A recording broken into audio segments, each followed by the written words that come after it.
this left me with the exact same feeling it left Midsummer. Did you watch Midsummer? No, I did not. It gave you the exact. You left the theater like, what the fuck? What the fuck? This guy is just good at what the fuck movies. It's just like you like, what the hell did I watch? I can't tell if it's a good or bad movie.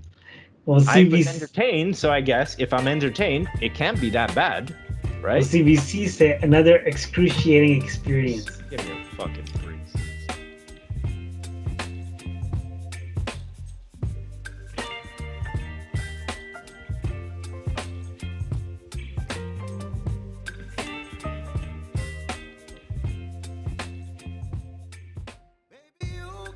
Now, Michael and I were supposed to watch this movie on release day, but because due to scheduling issues, we couldn't really like watch it. But we did eventually watch it. And what did happen is that we had to avoid watching all trailers, all reviews, IMDb messages, or Rotten Tomatoes, and even that stupid CBC or article. I just said that it was just the article heading that I saw, not the article itself. I didn't read it. That's right. Another We go in fresh. excruciating. We go in fresh. No trailers, no nothing. Yeah, I want to go into the full journey, not knowing what's going on, so you know, uh, just so I have a better experience. And I think Michael's the same way. Hmm. I definitely had a very nice experience with this film. So I want to take everyone to the journey of what we thought of the movie. I think the best way we can do is kind of reverse engineer from the point where we left the theater. Michael, what did you walk away from the movie when you walked out from that theater? Before I answer your question of what I got from it when I walked away from, I want to say that there will be spoilers here. So Oh, thank you. we will Absolutely. spoil, and this movie just came out, so if you haven't watched it, probably don't tune in here. And can I just make a comment though? Mm. Without saying anything, Michael, without you haven't even touched the topic of the question I've asked you, Michael, can you like without even saying anything, can you actually explain this movie without spoiling it? I don't know. I I don't know don't. either. I don't know. I don't know what. This is very challenging to talk about this movie. But I'll answer your first question. What I walked away. I walked away with so many questions, more questions than answers. We just watched it one time, and I feel like one time is not enough. But here is my first impression of the movie. It's funny. There are some good laughs in there. I appreciated the comedic part of it. I think it was genuinely funny. And I took in the weirdness. A friend of mine before I went in said, it's a weird movie, so I knew that going in.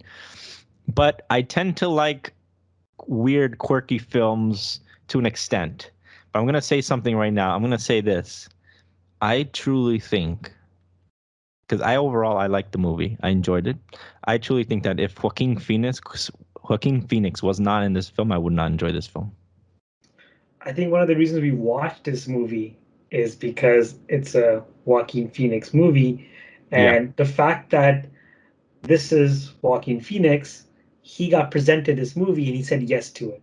Now, there's something probably so great in it that he said yes to it and he said, you know what, I'll do it. So, regardless, it's going to be like, it's going to be a character that he's going to enjoy doing. It's going to be a unique character.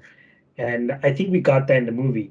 But, and to add to what Michael had already mentioned, walking away, like the weirdness of the movie and everything, I feel like when Michael and I walked out, because we watched it together, it was just like we were both speechless. We were just like, where do we start? Where, what do we need to talk about? Because I know we're going to come in this episode and talk about it, but we really didn't have anything to talk about after leaving the movie. We were Okay. just like, Well, let's start with the beginning. This movie is about a man who's obviously very, very suffering from anxiety, right? He suffers from anxiety, depression, maybe a bit. He's very unique. His mannerisms. He's kind of slow. Thought processes takes him a while. He's seeing a therapist. The beginning of the movie, opens up with him, the therapist. So that's already like, we know this guy is going through some shit. Then we see him trying to go see his mom, right? And the story is about him trying to make it to his mom, and he deals with some challenges, to get there. Now, what do you? Why do you think? What do you think is the underlying message that the director wanted to go with this movie?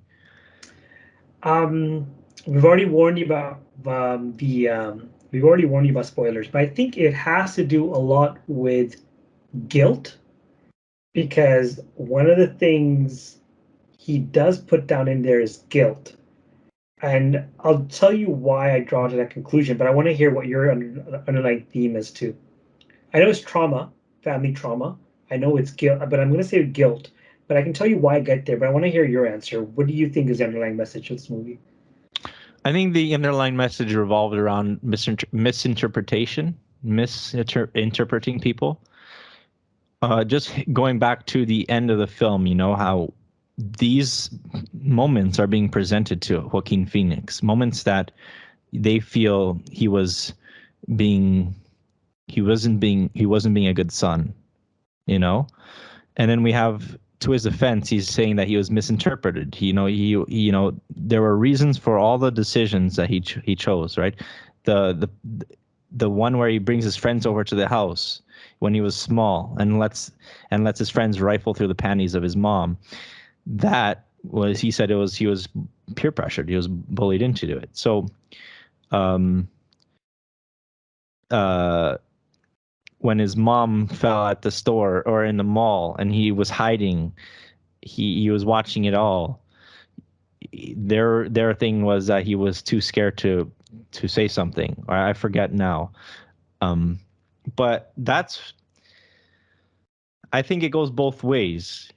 The message I took out was that Beau maybe misinterpreted his mother and vice versa, and like the lack of communication between each other. But I don't know. I have to watch it again. There was so much to take away from that film that it's quite impossible to say something just from a first watch. No, for sure. And usually our plan was to watch the movie, do a recording right after, or even like the same night. But we really need to process what just happened to really gather our thoughts, though. And the way I kind of broke down the movie was that, look, Michael already mentioned the plot. He wants to see his mother. Flight, something happens. Flight gets delayed. Oh, sorry, he cannot make the flight. Calls to let them know it doesn't happen.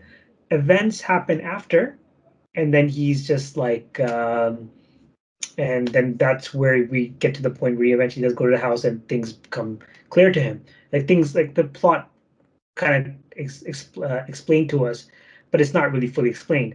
The way I kind of try to break down the movie was what was real and what wasn't, because there were moments where our main character Beau would go into these thoughts. These are his own thoughts. Now remember, you've already mentioned that he had anxiety. And one cool thing that this movie does for anxiety is that if you ever had anxiety, there's so many anxious moments in this movie.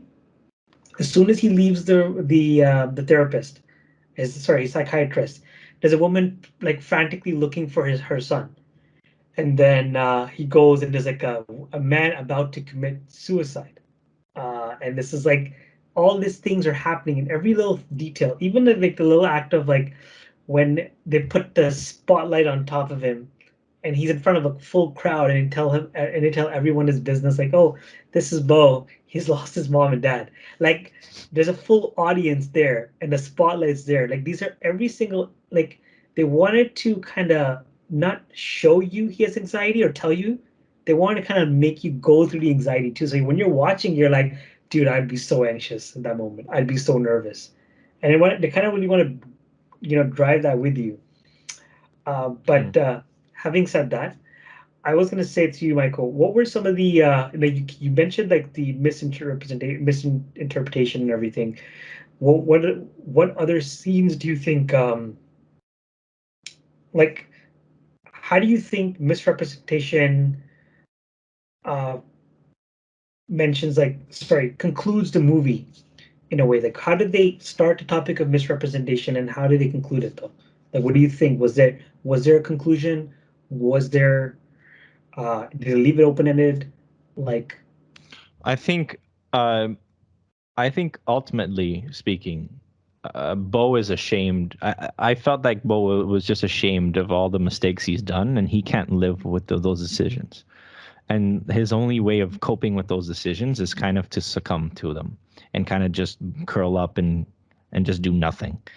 And I think that's the ending. It's like the ending is him killing his mother and then going into the water. And then the way I saw it was that it was like as if it was a dream, but like he actually dies. Like it just felt like he couldn't really live with that, and then out of nowhere, a bomb just comes and kills him. I don't know if that was supposed to be a dream or not, but I don't think it was. I don't think it was. I thought that was. I don't know. It was like a fantasy of his in his head, and then he just came to like a freak accident and just died. But um I don't know, like a lot of scenes I don't know what the choice was of having his father into a real life penis penis, with testicles. Maybe that's some sort of a metaphor or a something, or metaphor of saying that his father sucked, but we never really knew anything about his father other than the fact that he died while he was being conceived. yeah, no, 100% though. And I think when I so when I was to relive the movie, and I had to really sit down and think about the whole movie though.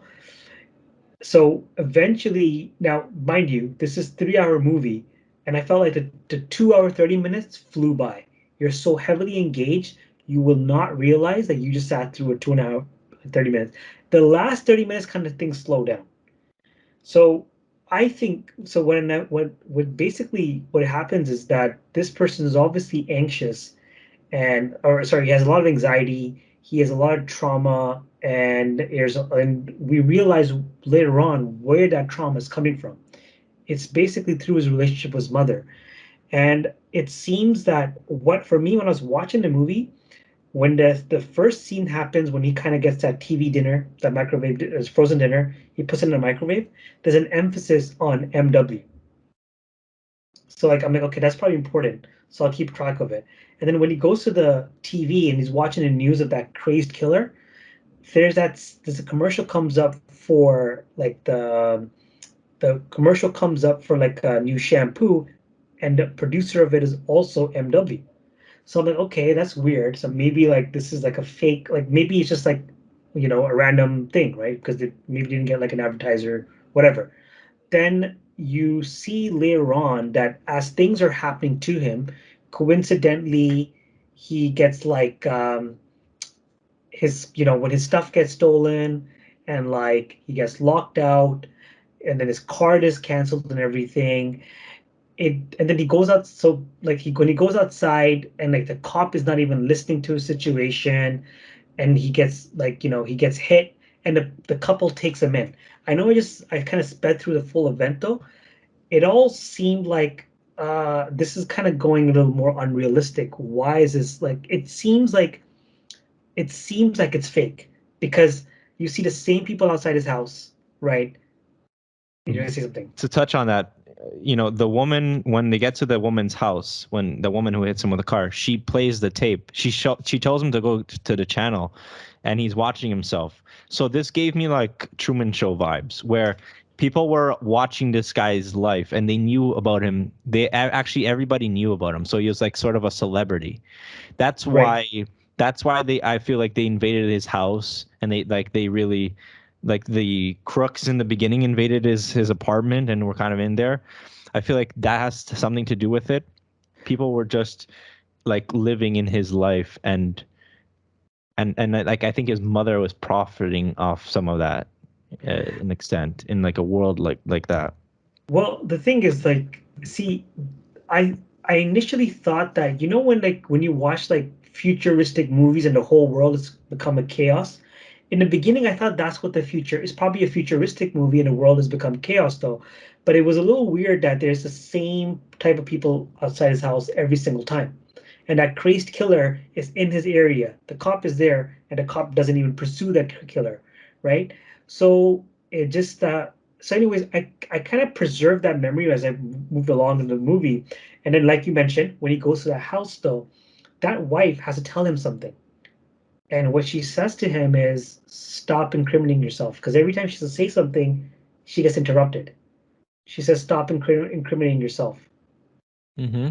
And then she shows him a video, and he sees he's being washed and everything. And there's a weird scene where he sees it himself in the future too. Like he sees himself in his mother's home too. Again, Yeah, I didn't understand that. Like as if that already happened then, because he fast forward the tape and there was a clip of him, the same shot of him in the that was on the tape was of him in the previous further on in the film, yeah, of him like at the funeral or after the funeral, sitting down. right. So I never got the explanation for that part.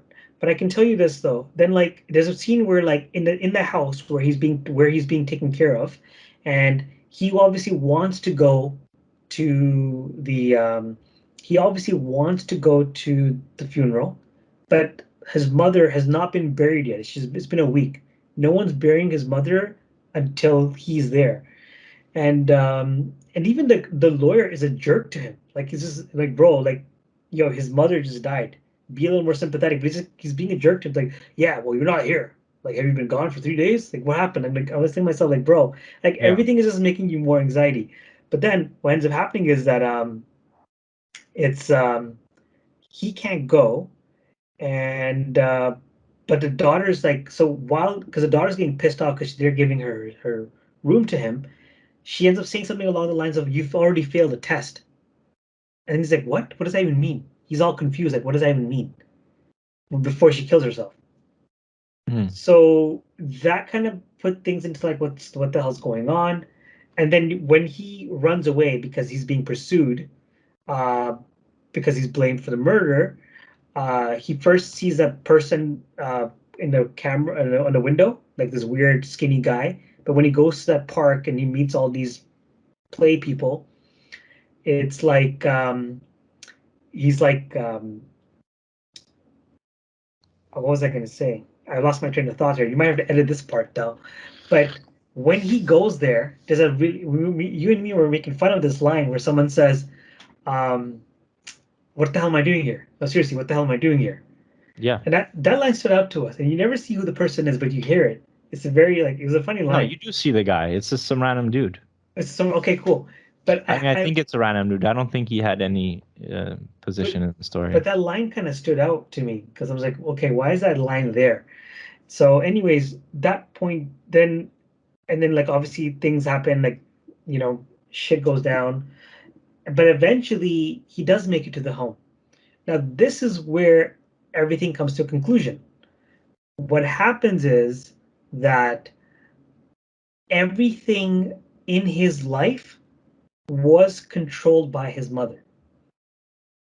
And his mother was only doing this because you see flashbacks. She always gives him an option, and he's always seeking the answer, but she never gives him an answer. She leaves choices for him. She'll be like, "Oh, like when, for instance, in the beginning, when he's like, "You are you gonna? What happened? I lost my keys and my luggage. It's unsafe for me to leave my house. Yeah. Can?" And she's like, "Well, what do you think you should do?" Then he's like, "What do you think I should do?" She's like, "Well, you can either come or you can't. But what do you think you should do?" And then she leaves him like basically without answering any questions, just walks away. Yeah. Uh, So, yeah.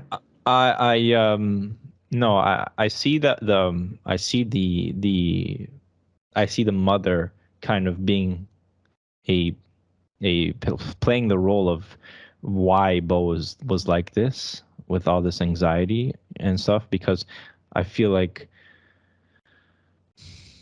I don't know, like she says all these things of how, she was showing him love and all that, and he wouldn't show her any love back. Yeah, go ahead. So that's exactly why I mentioned guilt is one big one, because his anxiety comes from the trauma of all the control she's had over his life when he was young, but even when he's older, he's had that control. And because when he goes through the full journey of the company, of the growth of his mother had, you see he's part of every single advertisement as he's getting older, like acne, because when he hits puberty and everything. And even the girl in the flashbacks, she's in one of the posters, the girl he falls in love with, Elaine. So it seems to Mhm. me that everything in his life was controlled, but she would guilt trip him because I think what she wanted was that she obviously wanted to control him and like, but she wanted him to choose her, like the mother. Like Yeah. she wanted him, like she didn't force him to love him. She she wanted him to love him on his own. So it was kind of like that. So the guilt trip was like as if like he just could never express it, but she gave him options all the time, and she was always put him in a position where he has the better option is to choose his mother, but he would never like he wouldn't have the courage to do so because he didn't know what the right answer was. But and I think and then if you see the employee wall when he looks at his face though, even the guy he's scared of, the big guy in a tattoo one, he's in the picture. Then like the I guy didn't notice that. who the surgeon was in the picture because when I saw the MW, so when I first saw the MW in the microwave and the food and the commercial, I'm like maybe MW is important now. But then when you see the news report of the mother dying, quote unquote dying, then they mentioned MW is the company, and then even the rehab building that he was living in that was owned by the mother. Yeah. You see the building. And then the surgeon who takes him in, which makes sense now why he took him in, was the employee of the mother. Yeah. And basically, the therapist was an employee of the mother. Yeah. And he Everybody even was working with the mom, just essentially. passing off This is why it information. was giving me Truman Show vibes, Like Yeah, like like he was like some sort of subject test, like test subject. yeah, but I don't think see why where it deviated from the Truman Show was that Truman was an actual show. I think that what happens is that he finds out the truth. He still has trauma. Obviously, his trauma takes him outside of reality because as a coping mechanism, and his trauma is also makes him anxiety in his real life where he can't really deal with situations. I think he eventually, the mother is obviously alive, and then that's when you really find out the relationship they have together. Then Why did the mother fake her own death? I think it was a test to see what will he do to come to see his mother. Because even the fact when he mentions, hey, I don't have my luggage is stolen and my keys are gone. And she's basically like saying, like, oh, well, are you gonna come? Like completely oblivious to the situation that, yo, you just lost your thing. So I think she was just trying to test him, see I how. I think she purposely set tests for him to see like will he choose his mother? And he would never do it, maybe because he was an anxiety kid. And I think that's the Yeah. guilt he had though. So I think he ends up killing his mother and walking away. But when you see the last part of the movie, that is his own guilt he can't escape. And even the case that's being made against him are his own memories. Where when he was a child, he brought friends over, and when he was in the mall and that was the only argument they had though. It was never from the mom's perspective. Well, I did tie the two things together with him. You know, it starts off with him dreaming about drowning, right? Because he had a traumatic past experience, and the film ends with him actually drowning. Because I know I was saying like something fell at the end there, but I think something falls on his boat. It tips over, and you see him struggling underneath. The boat is like still moving and jostling, and then it just suddenly just stops. So ultimately, he dies the same way of how his dream was, of drowning Mhm. in the bathtub. Well, not in the bathtub, but in that water. Um, Now, yeah, that's something I had noticed. And the fact is, like, we've taken such a completely different route where we're kind of unraveling the movie in this podcast, is because that's how confused we are. And like you said, meant earlier, this requires another watch. Like I am actively seeking the time when this will be available on like streaming services where I can watch this again though. Hmm. Um, but now that we kind of covered up to like what we think the themes were and how the story kind of built around the themes that we presented, what are some of the unanswered questions you have? Yeah, the one thing I was going to bring up, I don't know exactly what he wanted to convey with. There's a huge part of that film in the middle there where he goes to sit down and watch this play, and now it's like they're explaining his life story, how it came to be, and he turns into an old man, and then he has three sons, and we find out all this information, and then it kind of just all of a sudden pulls him back into the reality. I didn't understand. I think what they were trying to show there was just kind of give an explanation of how much he's suffered or how much trauma he's been through, but I'm not sure exactly the significance with all the things that they were showing when he kind of goes into like those that virtual world, right? That artsy world where all the drawings and he's just walking through that play. I think that could be just maybe like his internal thought while he was watching and maybe imagining it. But I Yeah, don't. like I thought it was going somewhere else, and then it kind of just um ceased to exist all of a sudden. yeah, it's funny though because the thing is like it's if you see it from like an anxiety point of view, thinking of the future and what could go wrong makes you anxious. And then even that story starts off pretty blissful, but it is pretty traumatic of all the stuff that happens to him. Because in his fantasy story, so Well, I that am un story was actually is real life. It was happening to him in real life. no, That because story was all that stuff that had happened to him. You're gonna go, you're gonna do this, do that. Like it wasn't it narrating of how his life has been.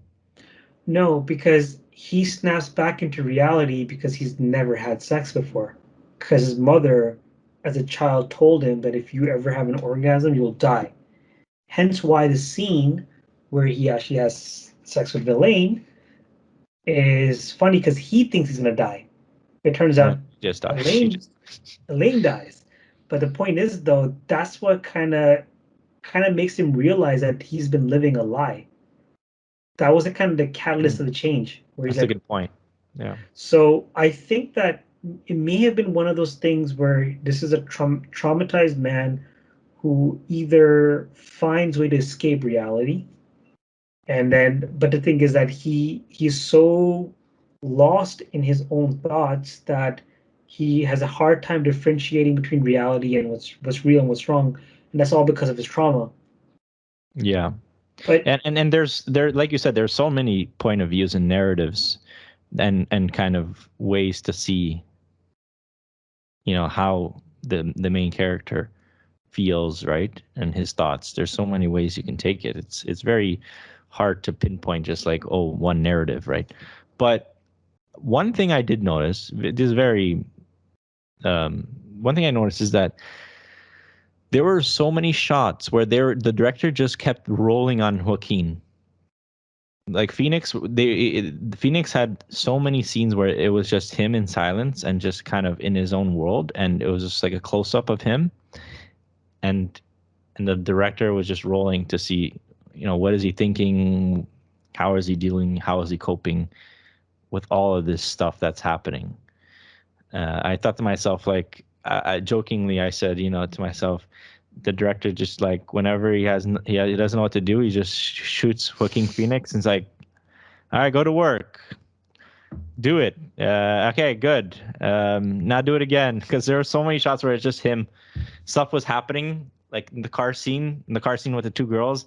They're having a full-on conversation, and it's just a 2-minute shot of Joaquin Phoenix in the car, just like looking at them, and it's just like, if you run out of ideas, you don't know what to shoot, just shoot a close-up of Joaquin Phoenix, because he will provide you with the masterful acting that you need to propel this film into the great film that it is. Because, like I said, if this didn't star Joaquin Phoenix, Yeah, this would have been like, I don't see me enjoying this film. I would have said it's rubbish. yeah, no, I don't absolutely. think it was rubbish though. I think, it doesn't all have to make sense for it to be a good film. I think the film was funny. I think a part of me feels like the director just did random shit because he thought it was funny, and that's totally okay. But part of me also feels like there's an underlying message here that I might be missing here. But I did see Midsummer, another film of this director, and Hereditary. They were okay films. They're very like weird and strange, but that's kind of his style. But I still enjoyed the film, and I'm really gonna actually watch this again because I really Oh, want to go deep into this film. It's a film where you kind of want to study to see if there is, if anything, if there is any underlying message. I'd give this film a 7.5 out of 10. that's exactly what I was thinking too. Before I even started this conversation, 7.5 was going to be my number two. And I definitely, when I walked away from this movie, I'm like, I cannot wait to watch this again, though. There were some things that, like, the fact that I know the full story now I want to go back with knowing what the ending is to kind of rewatch the beginning. And sorry, and to make your point regarding why the camera was on there, I felt like we as the audience, there's so much to unpack for us. So we need Bo to kind of open up. We need his reaction. We need his emotions. We kind of want to know what's going on the whole time. And I think it kind of adds to the mystery of it and that kind of anticipation of Bo, what is going on? Like, where is this? How did you get to this point? Why are Yeah, you like this? Maybe that's what it was. And and I and think it then was, and then the end shows. The end shows like his mother played a huge part of why he's like that. This paranoid, anxious, deprived, depressed man who had just traumatic events when he was younger. Um, that original scene when he's in the tub. Was that ever said? Did they ever say he had a brother? Who was that other little boy? I, funny enough though, in the beginning scene, you hear the mother is anxious and she's like, why isn't he crying or why isn't he breathing? So it could have been there's a twin. It could have been like, because it could have been like he's like an only surviving son. But there's like frantic, there's like a panicked woman in the beginning before in the childbirth. It's Yeah, childbirth because you can hear like the scissors and like like cutting the cord, umbilical cord and but everything. that scene then ties with another scene where that woman, she opens the stairs to the attic. Yeah, It's like that scene, the bathtub scene shows first, but then throughout the movie another scene gets added to that scene, right? We see a continuation of that scene yeah, where we see him getting out of the tub and going out and looking down the hall and seeing the stairs come down and then going into the attic. When he goes into the attic afterwards, we see a man that looks like a homeless man down there. We don't know who he is. He doesn't say nothing. I don't know what the hell that's supposed to represent. And then we see a big giant cock. It's just completely insanity there. And uh, I'm just was trying to because process what I just seen because or when who he that guy talks, was. because when he does mention that dream, he sees himself. There's him, the anxious one, in the water, and him, the braver version of himself, there. Oh, so you're saying that the kid that was talking to the mother and he was in the water, that was like another version of Beau. Yeah, because when he interprets his own dream, he says there's a braver version of me. But when he speaks up, he gets put in the attic. So maybe I think it could be that he is scared, like he is made to be scared, so he's in the water. But even if he does go out to face reality, he's not equipped for it. Like he can't handle the He truth. turns into that guy, maybe. So, yeah, it's very interesting. I would definitely want to look into that. But one key thing I was going to mention though, that do you know the guy who was like the cleaner guy in his apartment? That guy was there in a few. Who? The big guy that was always in his building as a cleaner. He was also there at his mother's home at the funeral time. I instantly recognized him. That's During when I which part? Which part in the funeral home? at the end when he goes to his mother's home. He That was guy's moving some there. stuff. He was moving Was he stuff. He's in a suit. really? I And didn't notice that. no, when I saw him there, I instantly knew. I'm like, oh, the mother's got something planned up. That's when because I already knew that MW I've been seeing and everything. And then I saw on the news too that MW. I'm like, okay, that's the mother. But when I saw that guy there, and I'm like, okay, cool. There's obviously there's something going on. Something's fishy is going on. Yeah. Because that guy was there in a suit. That's interesting. Yeah. Like I said, there's so much stuff that you do take in, but also miss, right? Like it's such one of those films where maybe it's not supposed to make sense too, and leave it open ending. And like, who knows, right? It's only like listening to the director, and even he might not even say what it all is about. But I think it was an enjoyable watch for me. 3 hour movie, it flew by. The last 30 minutes kind of slowed down, but that's fine though. You need that time to process everything what you just watched. But I honestly did not even felt the need that I was to look at my phone or anything. Just, not that I would, because of the theater. Aster said that with this movie, he wanted to put in the experience. He wanted to put the audience in the experience of being a loser. Do you feel like you were a loser while watching that? Like, did you feel? Yeah, did you feel like a loser like Beau did?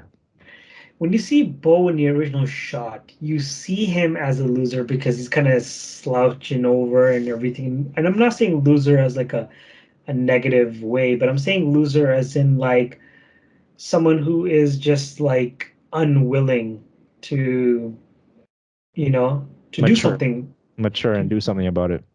Yeah, is someone who's lost, like a loser in a way that has given up. Like, seeking therapy. Yeah. Seeking psychiatry and seeking help with psychiatrists and drugs and not confronting. This a little fun fact was that this film was titled Disappointment Boulevard originally, but then they changed it. Oh wait, but now I'm just reading that actually that was never going to happen. Beau was no, scratch that. Beau was Afraid is always meant to be the title. I think they were just trying to have a different code name while the script was circulating. But yeah, I think that pretty much sums it up. It definitely does. We did talk a lot about it. We were unraveling with you as we were talking about it, but I definitely a fun watch, and I really wanted to let the world know what I thought about the movie. And I'm curious to hear what people will think. I'm expecting majority of the people to say, this is weird, and they didn't enjoy it. They didn't enjoy it, but I'm curious to hear. I'm gonna go look at some reviews of what people thought about this and kind of look into it. But yeah, thanks for listening. We gotta wrap this up. It's been too long, but this film definitely needed that discussion. Let us know if we miss anything, and we'll see you on the next episode.